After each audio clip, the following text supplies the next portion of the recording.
we have a fascinating topic today, which is the nature of our emotions and how they interact with reason, how the language of the heart differs from the language of the mind.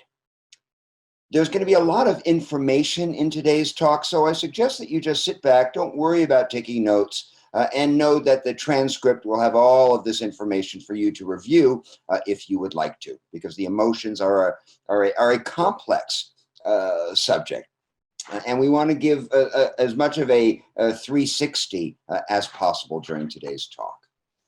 So to begin with, we are multi-level beings, as everybody knows. We're physical, emotional, we're mental, rational, and we're spiritual. And the vernaculars of these different parts of who we are interact in sometimes confusing ways. The mind sometimes rejects what the heart calls for. Our feelings contradict objective facts, and the spirit transcends both of them. Now, when our parts are in alignment, there's harmony. There's the marriage of opposites, the summum bonum, the highest good of what it means to be a human being. The heart that carries us across mental barriers, as happens with compassion, and the mind that tempers emotional impulses that lead to conflict and pain. When we're in harmony that way, it's a beautiful thing. But this, unfortunately, is the exception and not the rule. The truth is that most of us feel at least a bit off kilter fairly frequently, without necessarily knowing why. Now, some of this has to do with the fact that in a brain-heavy culture like ours, we understand the mind far better than we do the emotions. We often fail to appreciate that emotions run our lives, in fact, more fundamentally than reason does. We understand now that emotions are the bedrock of moral life, not thinking. Without emotion, there would be no love, no compassion, no loyalty, no altruism. Without emotional wounding, many of us would never have sought spiritual healing or awakening in the first place. Our emotions are difficult, but they are also our greatest allies. If we learn to listen to them and understand them for what they are and also what they aren't. We need to allow them their emotionalness, their irrationality, their reactivity, their changeability, and use reason as a tempering agent. Remember what Pascal said, the heart has its reasons of which reason knows nothing. And that's exactly as it should be. We don't want to lose the primacy of our emotions or fall into the habit of thinking our feelings. That's a path to self-disconnection. And yet until we are able to marshal our own feelings, moderate our own feelings, we can be driven by them in ways that can be hurtful and self-destructive. Now, to call ourselves reasonable beings, which we most of us like to do most of the time, is generally an overstatement. Science tells us that while we are rationis capax, capable of logic and discrimination, reason is a fairly weak instrument compared to the Stradivarius of our emotions. In fact, a marked feature of our human psychology is the inability to bring our motivation in line with what we know to be prudent. In other words, our feelings in line with logic. This design gap between reason and emotion has been called by some psychologists the enemy within. All of us know how easy it is to find good reasons for doing what we know to be foolish, for example. We all know intuitively that just because we can make things add up on paper or calculate them just so in order to justify them, that doesn't mean they are right or good.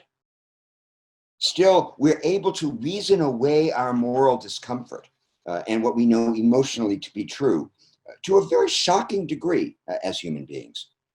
Just look at the example of slavery. Until the 19th century, slavery was a defended custom. And we justified its need by using corresponding needs for labor, for goods, and for profit. Reasoning turned slavery into a necessary evil, by making a case for business and also for the survival of white people. The truth is that we do this in many areas of our life. We imagine things to be necessary evils simply because we don't want to change them. Think about yourself. Where do you let yourself off the hook when it comes to ignoring your feelings that something is wrong, but justifying it anyway? That's a crucial question for all of us to ask ourselves. Now, exploring the relationship between emotion and reason, it helps to understand that there's a disconnect between the story we tell ourselves about our own choices and how we actually make them. One of my favorite psychologists is Jonathan Haidt, H-A-I-D-T, and he calls this disconnect moral dumbfounding. Moral dumbfounding is when you have an intense emotional response to something that you feel to be wrong, but when you look for logical reasons why, they don't exist. For example, there was a famous study where subjects were asked to think about a one-time only sexual fling between a brother and a sister. To imagine like these siblings are away in a foreign country, there's no chance of pregnancy, it's completely consensual, they agree never to do it again. So in that circumstance, should the brother and sister resist having sex? Now, when participants were asked this question, they overwhelmingly voted yes, that it would be wrong for the brother and sister, without any doubt, to sleep with each other. When they were asked to explain why, these participants gave a firm reason. Incest is wrong, plain and simple. The disgust over sex between family members seemed to make this a foregone conclusion. But when researchers pressed their subjects again, they started to waver. First they gave a kind of legalistic reason that incest is not legal, it's harmful to families, and so on. But when they were reminded that nobody would ever know, and that this wouldn't do any harm to anyone, most of the test subjects ended up just kind of throwing their hands up and saying, I judge it to be wrong because it makes me sick, and that's all there is to it. And that's how the limbic system, the ancient reptilian brain, to which moral emotions are wired, that's how the limbic system hijacks the brain and deceives our reasoning, deceives us into believing we're making choices for reasons that aren't the real reasons. This moral dumbfounding happens a lot more often than we think, in circumstances where we fully expect to find reasons justifying our emotional responses, but can't. And that's a major clue about how to awaken from the myths of the story-making mind by seeing where our reactions actually begin, how we weave experience into a self-justifying story that bolsters our sense of self-control. Jonathan Haidt compares this process to, quote, a press secretary for a secret administration constantly generating the most persuasive arguments it can muster for policies whose true origins and goals are unknown. I think that's great. Let me read it again. He compares what happens to us between reason and feeling to a, quote, press secretary for a secret administration constantly generating the most persuasive arguments it can muster for policies whose true origins and goals are unknown. And that's why so often in our lives, we're left kind of scratching our heads, unable to explain our own beliefs, and yet unmoved in our fundamental convictions. The mind makes a judgment call, but doesn't reveal its operative principles. Instead, we give weak, often incoherent reasons to bolster judgments that are really just knee-jerk responses. But what is an emotion exactly? Let's just look at the physiology of emotion for a second. Emotions are surges of affect or energy designed by natural selection to help us adapt to threats or other stimuli in our environment.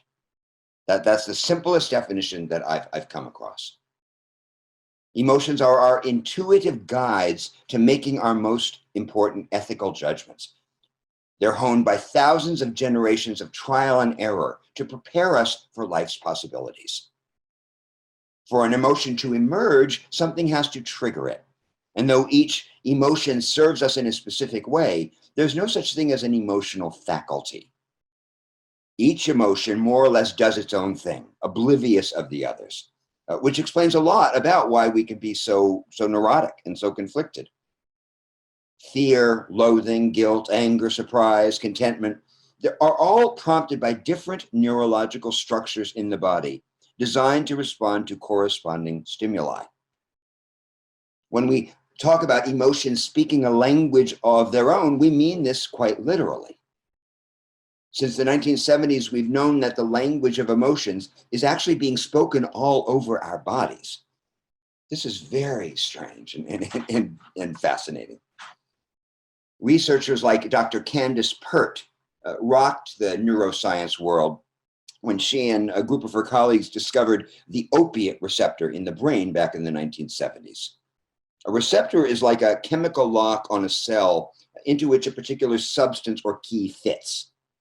A typical nerve cell has millions of receptors on its surface, and each of them is waiting for another molecule to wander by and bind to it. In the case of opiate receptors, this discovery showed that the brain is hardwired to respond to the body's internal mood enhancement system. This is how Candace Pert described it at the time, quote, "It didn't matter if you were a lab rat, a first lady, or a dope addict. Everyone had the exact same mechanism in the brain for creating bliss." The chemistry of emotion, they discovered, is the vehicle that the mind and the body use to communicate with each other.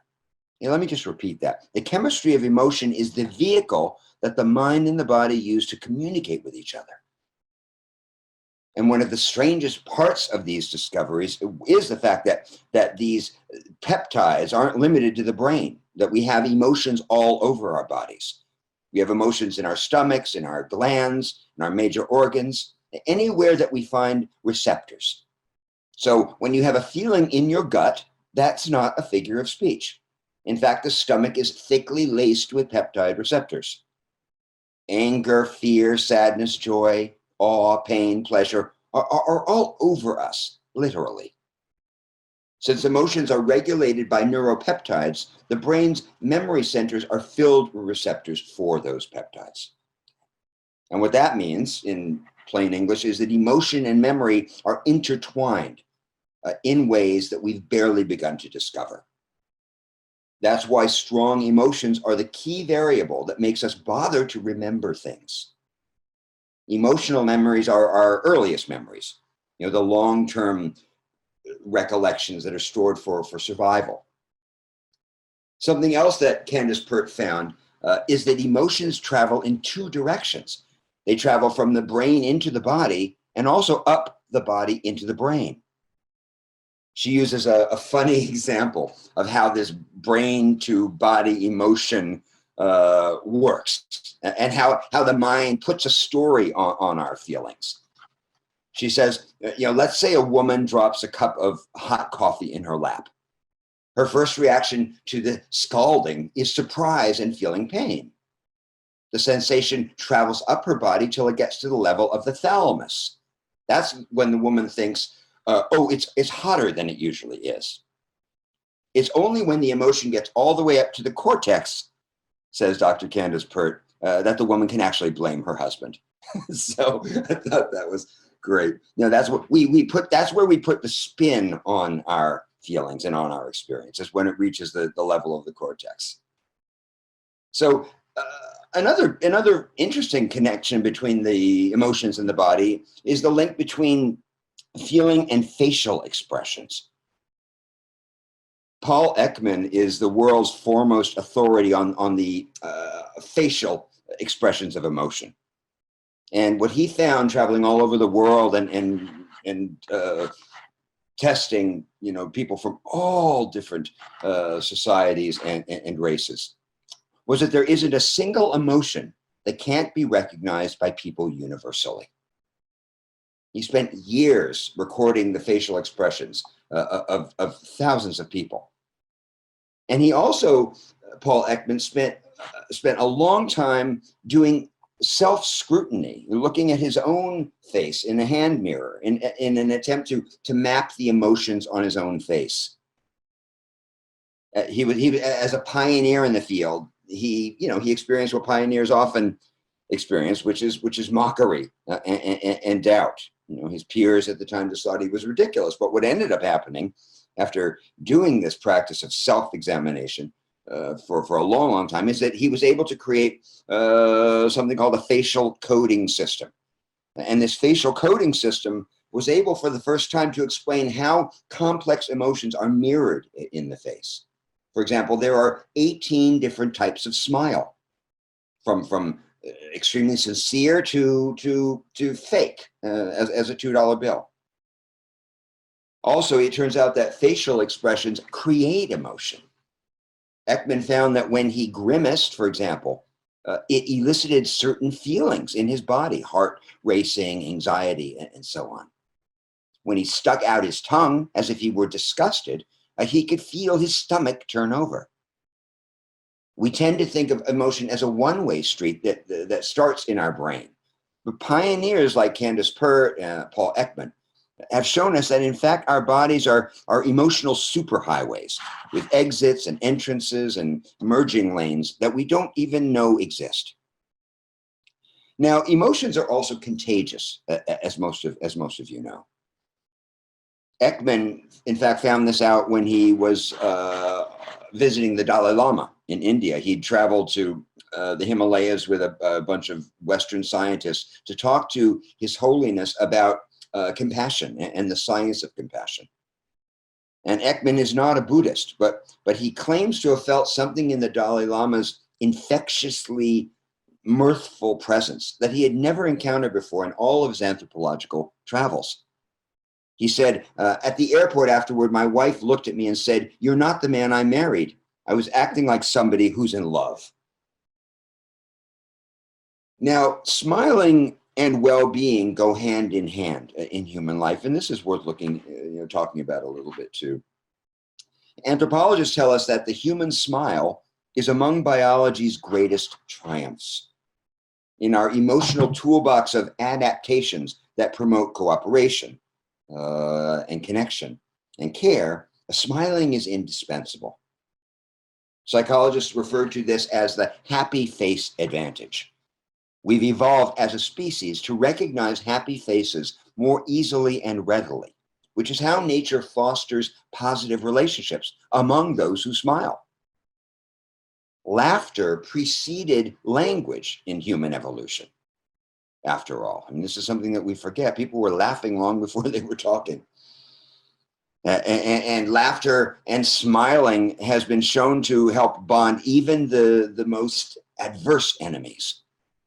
There's a story about a time in the 70s when the Palestinians and Israelis were deadlocked in their negotiations. And somebody who was present noted that there was a, quote, dramatic turn after they had laughed together. Okay. Suddenly cooperation began to happen between them. There was a relaxation in the room, and some of the tension was dissipated simply through laughter. In divorce studies, not laughing with our spouses has been shown to be more predictive of splitting up than not having sex. I spoke to Dan Goleman about this contagion of emotions and how they affect our lives. Dan Goleman, of course, is the author of emotional intelligence and social intelligence, and one of the foremost journalists of consciousness. And this is what Dan said to me. He said, "We're forming brain-to-brain bridges all the time with the people around us. We catch each other's emotions like a cold." Dan explains that the people in our lives are either our biological allies or our biological foes. If we're in relationship with people who are constantly putting us down, for example, or people in a distressed or a toxic state, that has biological consequences. If we're around people who are nourishing and warm, encouraging, that has different biological consequences. When we're in contact with loved ones, our bodies secrete oxytocin and endorphins. while chronically distressing relationships reverse that process. They suppress the immune system and they raise stress hormones. What's more, the importance of a particular relationship in your life determines the power that encounter with that person will have for you. So if your boss is in a bad mood, that can upset you in a way that no one else's mood can, because you place more importance on what the boss does or says. You attune to them more, which makes their emotion pass to you more strongly. Now, Goleman talks about mirror neurons, and I don't have time to get into that now. But just suffice it to say that mirror neurons are the cells in our brains whose sole job is to imitate what we see, to bring the outside world inside, so to speak, so that we can cooperate.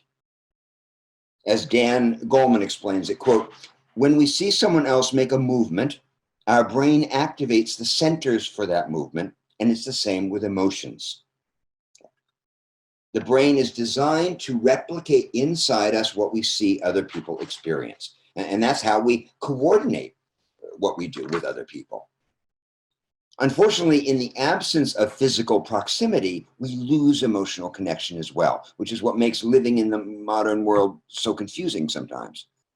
In the absence of direct contact, our mirror neurons can't generate empathy, for example, which helps to explain why we can watch these horrible things on television, but not necessarily be moved to act.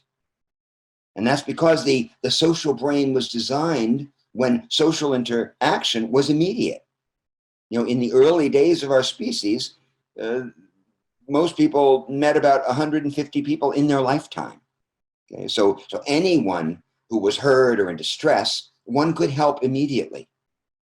Now we hear about suffering on television, but are unable to actually do anything to help these people immediately. As Dan put it, what can I do for a starving child in Ethiopia? The more abstract suffering is, the less it engages the social brain. Okay, the more abstract suffering is, the less it engages the social brain. And that puts us into such a quandary as moral beings, as ethical beings. So we witness pain, but because it's so far away, the impulse to actually act on it is not always prompted. Okay? Now, the same principle applies to positive things. I knew an old woman in her mid-90s who was a professor whose husband had died many years before and left her in a big house. And she decided to let an Asian graduate student live there for free. Now, remember that Asians tend to value their elders. They see wisdom in them and they engage with them. But what ended up happening was that this couple from Taiwan had a baby that ended up living until she was about 2 years old with this old lady. And the baby regarded the old woman as grandma and treated her with a lot of affection. And during that time, this woman became cognitively and physically younger. It was amazing to see. She was not only absorbing the love and able to show her love and connect with this young family, but she was actually mirroring back some of the vitality that she was witnessing in the family that was under her roof. So that's how we benefit from surrounding ourselves with wholesome relationships and with people who have our best interests in mind. So ask yourself, who are your biological allies? And who are your biological foes? What is the state of your own emotional life? What are the potholes, the ruts that you tend to fall into again and again without quite knowing why? Ask yourself, what gut responses are you ignoring in your life? What stories do you tell yourself to justify behavior that doesn't make sense? Are you comfortable with vulnerability, with paradox, with the language of the heart? Or do you find it too threatening and try to stamp out your feelings through will or through denial? These are all critical questions for us to ask on the seeker's path, because there's no separating emotion from truth, or emotion from faith, or emotion from divine connection. In spite of certain spiritual traditions that sort of downplay the value of feelings, emotions are integral to our human experience. As long as emotions are mindfully harnessed, they can carry us very far. I mean, think of Plato's image of the charioteer with two horses. One represents the positive part of our passionate nature, and the other the selfish, destructive side of our nature. The charioteer is the figure of reason that holds these opposing forces in balance, or tries to, and allows their energy to carry him forward. Without the emotions, he'd be at a standstill, because reason alone can't motivate us. Reason alone cannot motivate us. And this is so important to understand. We need to care. We need to grieve. We need to celebrate. We need to feel fear and anger and sadness and joy. We need to have skin in the game, emotionally speaking. That is what an awakened life looks like. It's never perfect, but it's deeply engaged. It's rarely simple, but it's rich with feeling. And the more we can remember that in our brain-heavy culture, and honor the movements of the heart, the more power we find in our ability to connect to other people, to dispel our own ignorance, and to come into greater harmony with our own lives.